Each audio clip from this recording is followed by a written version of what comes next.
Hello, everyone. This is Jay Ellenby, President of Safe Harbors Business Travel. Thank you again for joining us.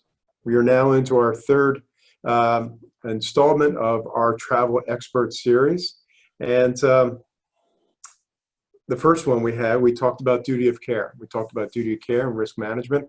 We had John Rose, Chief Risk Officer of Altor. He joined us in the first one. The last one, last week, was Tamara Makovic. She's our Vice President of Account Management. And tying in a lot of what John was talking about with respect to risk management into travel policies and how companies are addressing the current situation, COVID-19, and into their travel policies, and then looking beyond. What kind of things should be going into a travel policy? Now we have Wendy Stachowiak. Wendy is Vice President of Global Travel Partnerships with International SOS. And I am really excited about having her aboard with us. Longtime friend, knows the industry well, knows risk management well. And she's also co-chair of GBTA's Risk Committee, Global Business Travel Association's Risk Committee. So Wendy, thank you for joining us. Thanks, Jay. You're welcome, and good afternoon, good morning, wherever you are, to everybody. And, I don't have a crystal ball, but I'm hoping to give you some insight to where we are, where we're going, and some practical advice on how to make your life easier over the next couple of months. So just to kind of check the agenda, we're going to look at results of a short survey that International SOS made with some of its clients. We're going to look at where we are today, what we need to recover, the role of the travel buyer. So, how that will change and evolve, and then what you could do right now, looking forward, what you can plan. And then at the end of the presentation, when you receive this, you'll be able to click on and look at some resources which will help you to move forward. So with that, I'll take a quick look at the pandemic survey.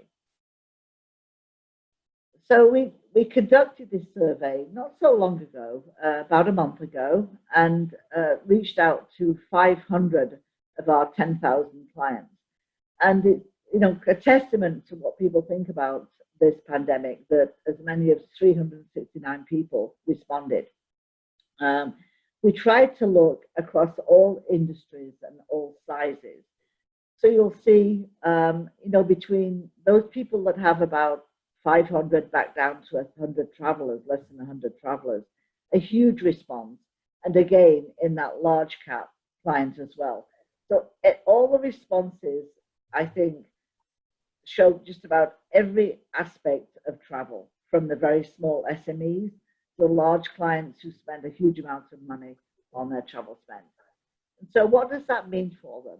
We look first of all on the next slide at domestic travel. And the question was, and remember, this is less than 30 days ago, when would you consider resuming travel? And what do you want to think about? And look at this, 49% want to make sure that we have some social distancing in travel. And think about what the airlines are trying to do right now. And then think about some of the challenges you've seen on the news of 3 people in a row. So that's incredibly important for people, which is social distancing. And funnily enough, only a small percentage are looking for the vaccine, which, our medical experts are saying is extremely important. And there's a lot of unknown out there, which is shown with this 27% other trigger. What are those other triggers that they're thinking about? And actually, from a domestic perspective, it's a little bit of a change if you look at the international. Same question, but for the international, for international travel. And Jay, you said to me, it is strange because 49% said they'll return when social distancing recommendations are lifted. But look at this, 40% for international travel. And if you think about that, it's kind of strange, because if I'm going to sit on a plane for 9.5 hours from Houston to London, I'm not sure that I want, I can wait till so social distancing recommendations are lifted. I want to be traveling safely, and I'm going to talk a little bit about that later, what that means.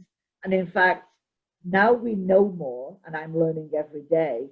I'll talk a little bit about all the aspects that we have to consider before we even get to the airport, let alone get on the plane and start our travel.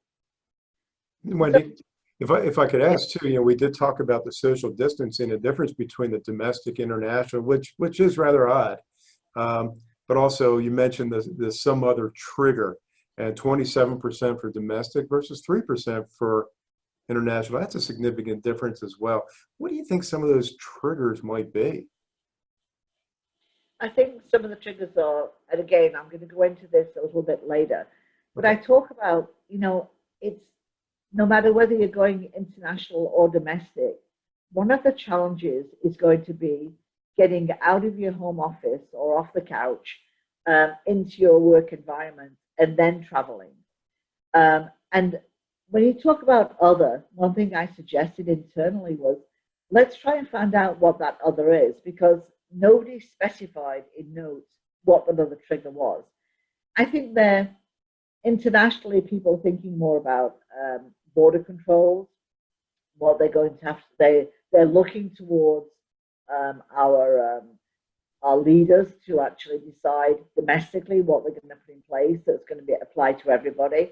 And then internationally, I think people might feel less control. So maybe less control on what they're going to do is less of a problem. Um, I don't have that magic answer. I Sure. wish I did. Okay. Thank you. And so if we go and think about where we are today, I first used this slide about 2 months ago. And I called it musical chairs because there are so many factors and so many of us are affected in different ways.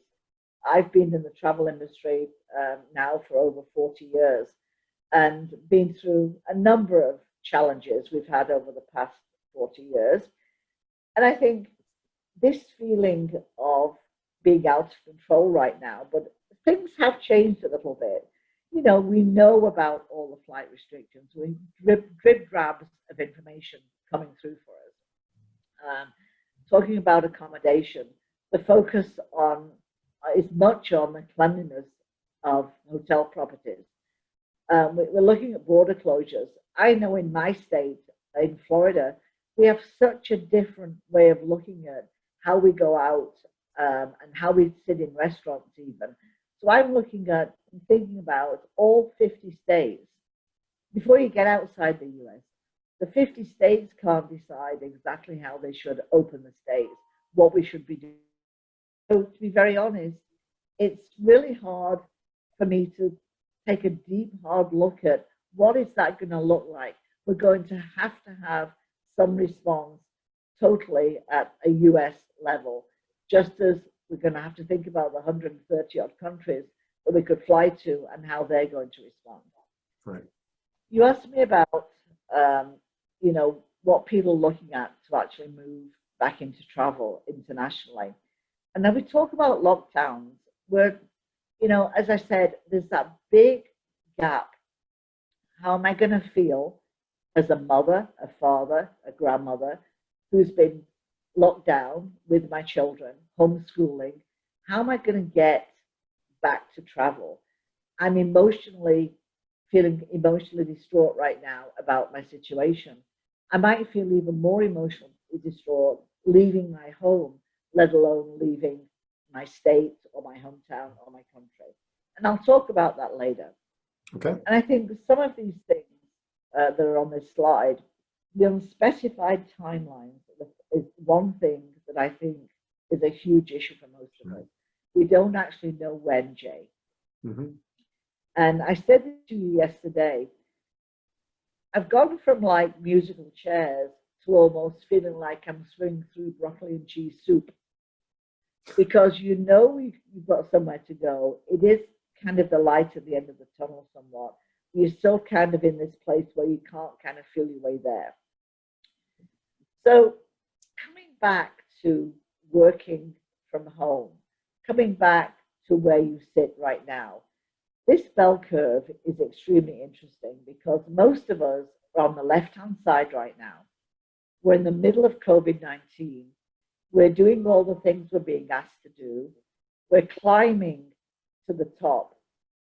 And when you look at the top, it's how are we going to get back to our workplace, and ultimately how we're going to get back to work. And it's absolutely necessary for us to look at that before we even look at travel. Looking at how we're working now and how we can work in the future. What does that mean for our health and our well-being? And it's time right now to start looking as a company, as an industry, on looking at what lessons we have learned. Who can work from home? Who can travel? What that means in terms of, talked about hotel. There's no point having all the planes flying and all the trains traveling from A to B unless we have hotels to stay in. So we need to start thinking right now, what is our plan? Even if you don't have all the information, you have to start thinking about what I've learned and how I'm going to put that into my plan. So that leads into looking towards the recovery. So when I look at my travel program internally, I'm looking at where are my vendors, you know, from my perspective, and Jay, this is something that we've discussed, you know, your TMC, Safe Harbors, is going to play a huge part in every one of these.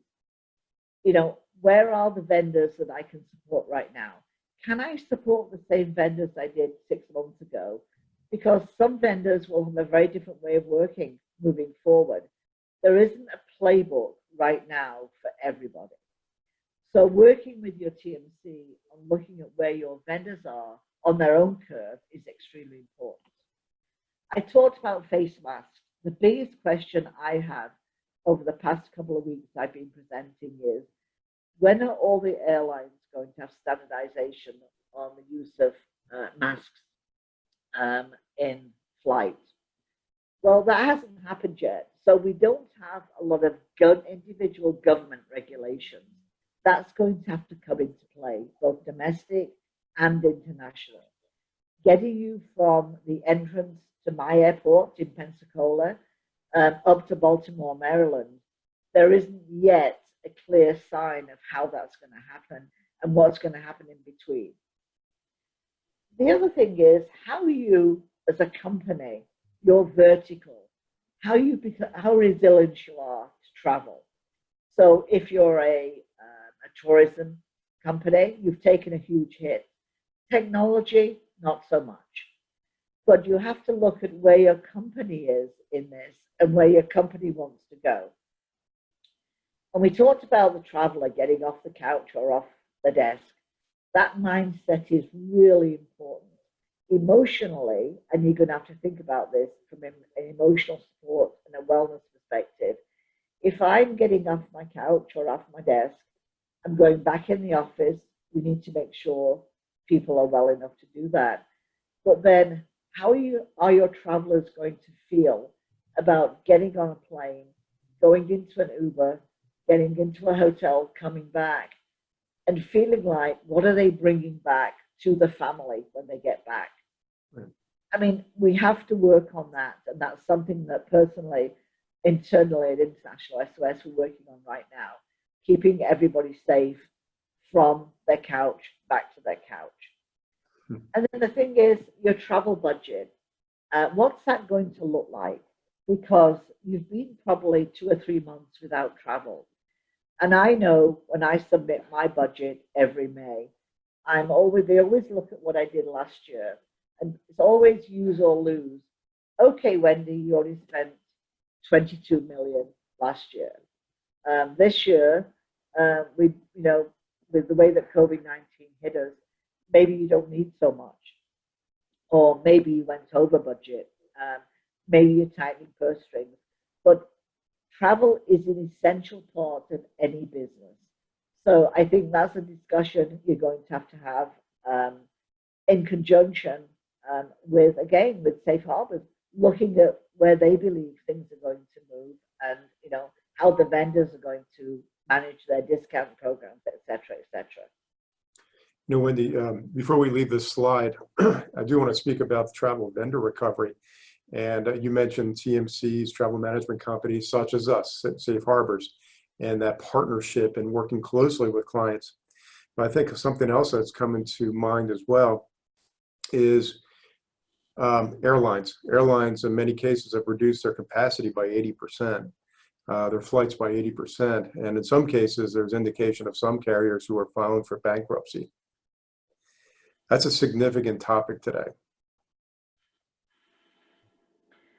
It is, and what will that do to airfares is one of the questions that I'm hearing all the time.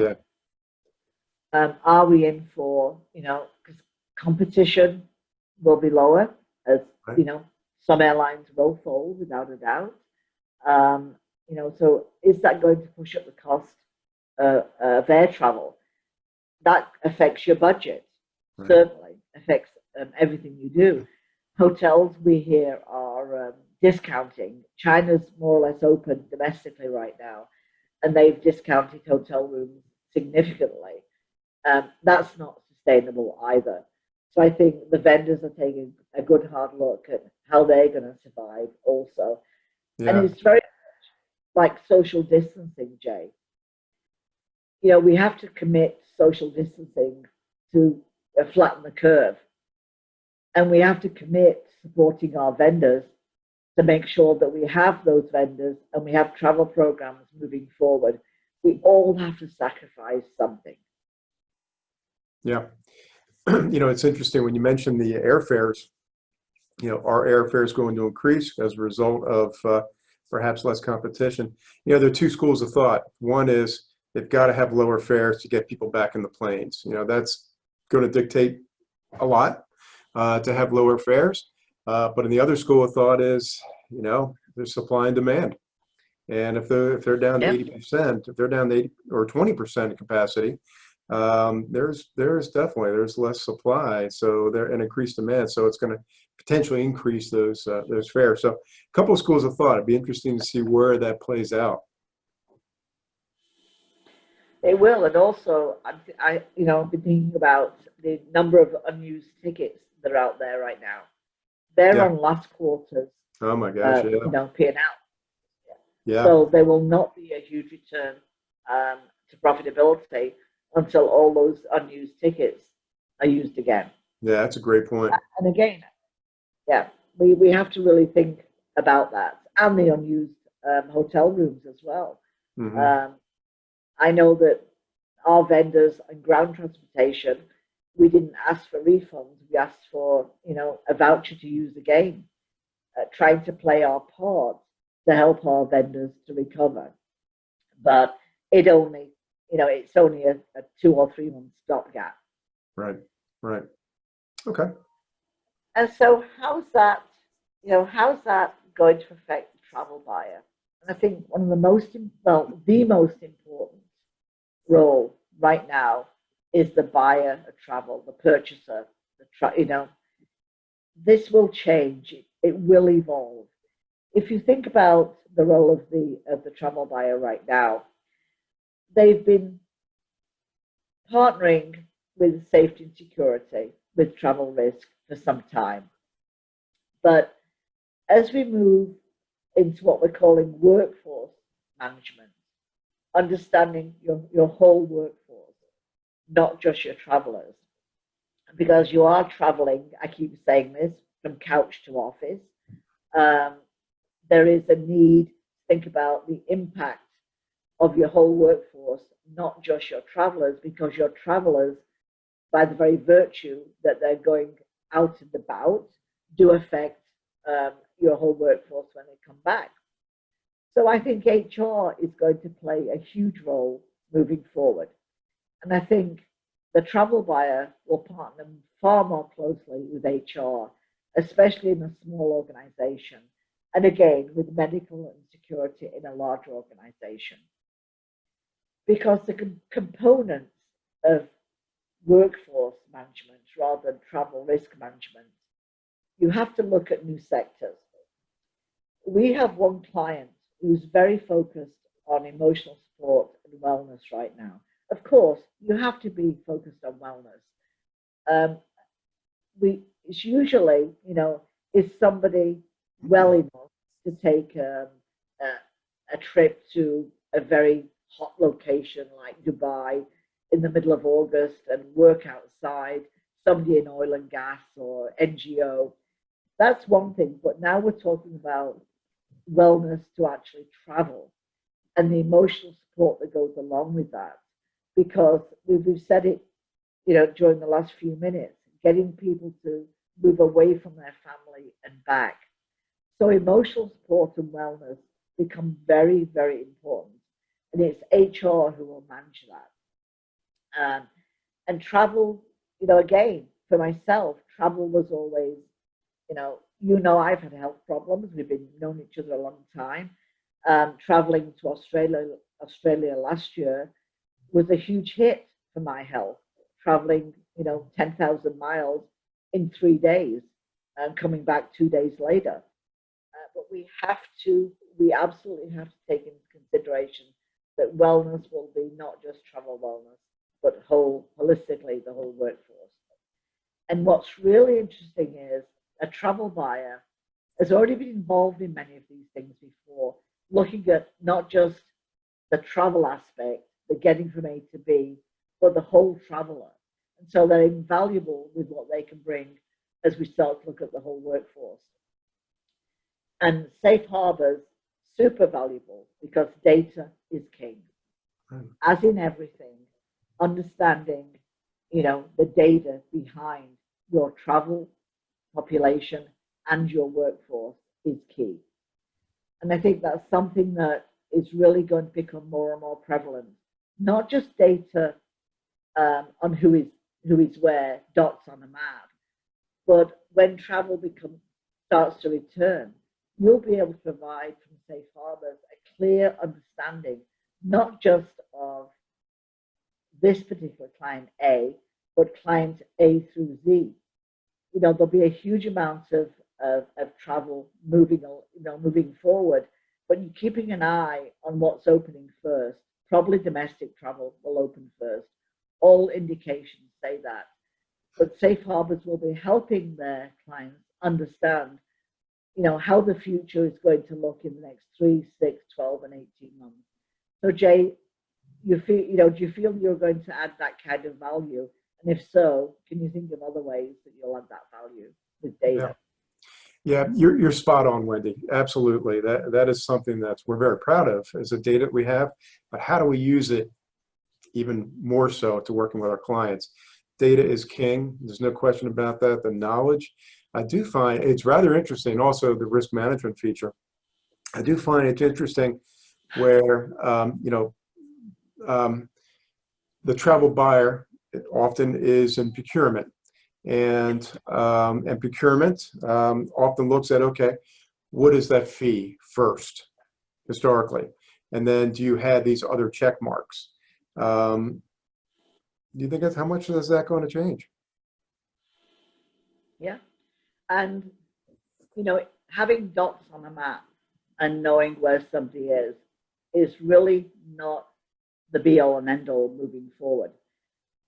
It's very clear we're probably going to have a second wave of COVID-19. And as you begin to travel, knowing somebody is in New York, New Delhi, in Belgium, that's great. But if they get sick overseas in a second wave, or we have no knowledge yet and of when this is going to end. I'm talking about COVID. I'm not talking about travel. You want to make sure you have something in place where you can help these people, because knowing where somebody is okay. Being able to help them and having the correct information. And I talked about this yesterday, Jay. I often fly into the UK, into London, but I also often take a train up north, Leeds, Edinburgh, Glasgow. And so I'm not exactly where my airline ticket says I'm going to be. Mm-hmm. So being able to use technology to track as well as technology to communicate is also going to be incredibly important, because there's no point if there's a resurgence in central London of COVID-19 of panicking me if all I'm doing is sitting in an office in Edinburgh. Yeah. So there's a lot to think about moving forward. And the next slide, I think, will give food for thought on what travel buyers Quick thought for you, Wendy. We do run into some companies at times where a traveler says, "I do not want to be tracked." This is something that they don't want to be tracked, and companies have to deal with that. What is your response to that? What do you tell them? It can be life or death. Mm-hmm. I mean, honestly, that's that's the answer to that. Yeah. You don't want to be tracked, but if you get into a situation, and again, I'll use a personal situation. I had a stroke in Australia, second stroke. I needed specific health, specific hospitalization, specific tests. I needed my medical records to be on hand straight away. My company was able to say, we know where she is, we can help her. I got to the right hospital at the right time to treat my significant problem. So it is sometimes a matter of life and death. It can happen to anybody. Can be a toothache, can be a stroke. It's incredibly important. Or think about things like, events like Las Vegas. Mm-hmm. I was in Las Vegas when the active shooter was there at a conference. And I think about all those people scrambling to know who was there and who wasn't. If you were at the conference I was at and you weren't tracked, I have to tell you, people spent days trying to track people down. Yeah. Again, but not being tracked is one thing, but I think the other piece is extremely important. Make sure all the bookings that you make are with your TMC. Right. Try and keep the bookings in one place, because when people go off piste and start booking through the internet or just not letting them know where they are, you never know in today's world what can happen. Yeah, exactly. Forward planning. So, what can you do to really plan for the future? So, of course, Safe Harbors will help you looking at your travel program, what it's going to look like, how it should change. Looking at travel risk as well as workforce management. You have to think about it. You're looking holistically at the whole workforce, but you also really have to have a good handle on where your people are and how you can help them. And so it's time now to start thinking about what your program and your policy should look like, especially your policy. And policy becomes more than the cheapest hotel in London using IHG, and here's the list. You have to start thinking about what are the policies of those particular hotels. For example, had a conversation yesterday about Marriott, and they have these new cleaning put in place. They're not rules and regulations. They're kind of what you should do to clean a Marriott. And it's fantastic. Hilton have the same thing, IHG. They all have these guidelines of how they want the hotels to be cleaned. Mm-hmm. But some of those hotels are franchised. And I asked a question of the hotel group that I spoke to yesterday. How are you tracking that your franchisees are doing that? So policy becomes a lot more.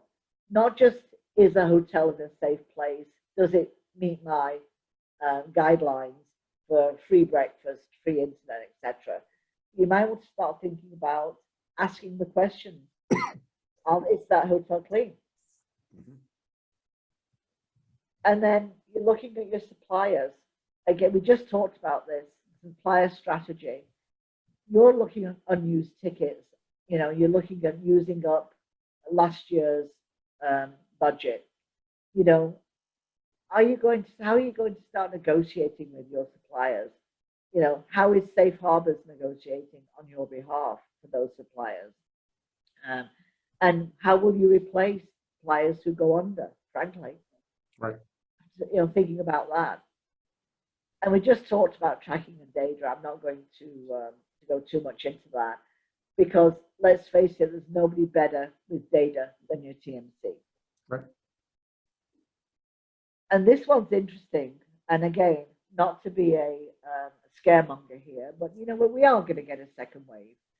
But not only that, I'm on the Gulf Coast. Mother Nature is not going to stand by and say, oh, I won't have any hurricanes this year because of COVID-19. So start planning for things that generally happen within the world outside of COVID-19. Do not wait and think, oh, I've got only one thing to think about this year.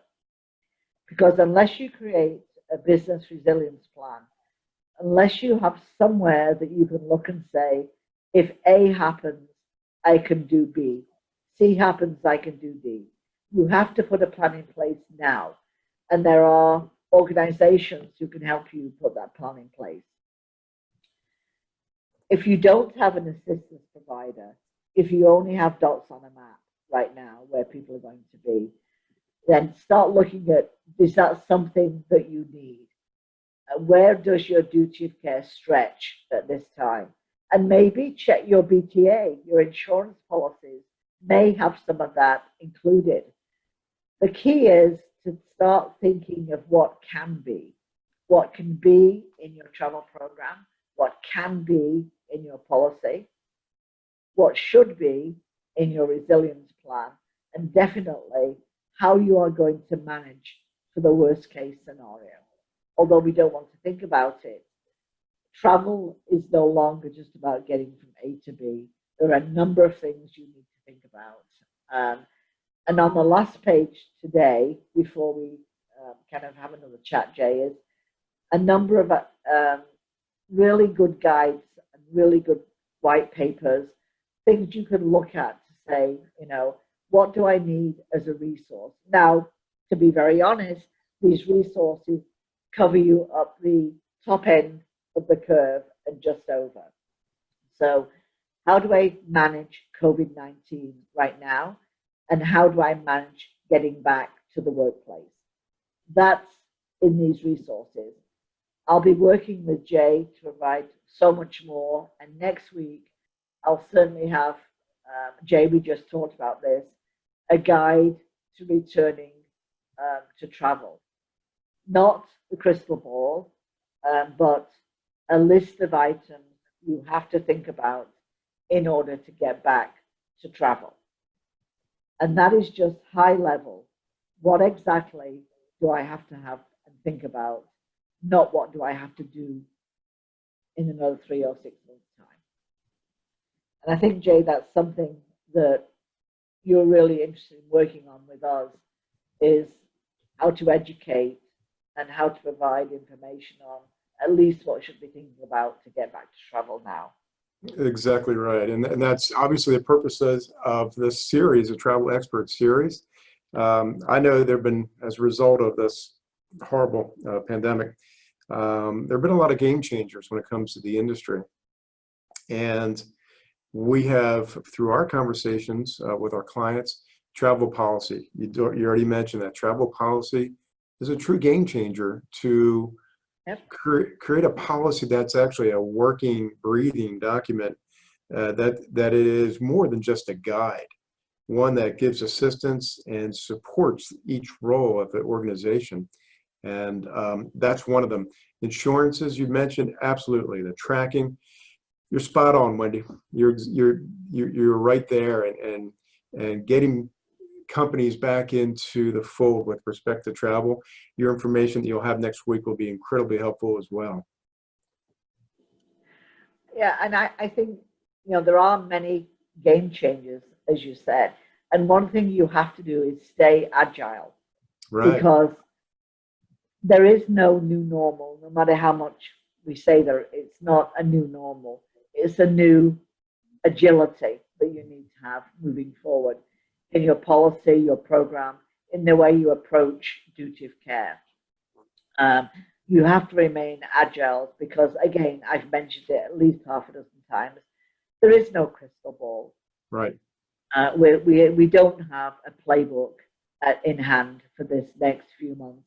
We do need to start really taking notes and actually trying to evolve all our roles and evolve our travel policy, but keep it agile and be prepared to bring more people as well into the discussion. We talked about HR, medical security, Yeah. purchasing, the travel buyer, the TMC. I think conversation will drive our ability to really win in 20 and 21. We have to communicate with each other and be open and honest. Oh, yeah, all of those areas you just mentioned, from procurement to HR to security, risk, TMC, everybody has to be at that table. They have to be at that table to have that conversation about it, to really fulfill the plans you're talking about. Wendy, thank you so much. Thank you so much for joining us. You've been wonderful. Wendy Stachowiak, Vice President, Global Travel Partnerships for International SOS. Thank you, Wendy. Thank you so much. Goodbye, everyone. Moving forward, again, Wendy, thank you. Next week, we're very excited that we're going to have, hopefully, some of our questions will be answered. We'll be having Delta Airlines join us. They're going to be joining us, and we'll see where they are with respect to pricing, capacity, and many of the security, but also initiatives they're taking to make sure their aircraft are clean and providing a good experience. So join us next week as Delta Airlines is with us. So again, Wendy, thank you so much, and thank you all for joining us.